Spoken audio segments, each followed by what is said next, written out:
Fashion designer Sonam वासवानीने तिच्या लग्नात 200 ते 210 कोटी खर्च केले होते. तर श्रीमंत व्यक्तींपैकी एक बिझनेसमॅन लक्ष्मी निवास मित्तल यांनी आपल्या मुलीच्या लग्नात 200 ते 300 कोटी खर्च केले. तर 2011 मध्ये हरियाणाचे माजी आमदार सुखबीर सिंह जोनपुरिया यांची कन्या योगिताचा विवाह काँग्रेस नेते कंवर सिंह तन्वर यांचा मुलगा ललित तन्वर सोबत झाला.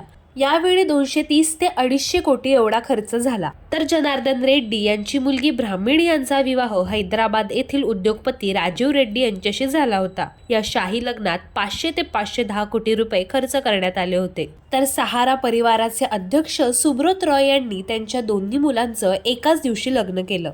या लग्नात 500 ते 560 कोटी रुपये एवढा खर्च करण्यात आला होता. तर मुकेश अंबानी यांची एकुलती एक कन्या म्हणजेच ईशा अंबानीने त्यांचे मित्र आनंद पिरामल यांच्याशी लग्न केलं. या लग्नाचा खर्च सुमारे 600 ते 700 कोटी इतका झाला होता.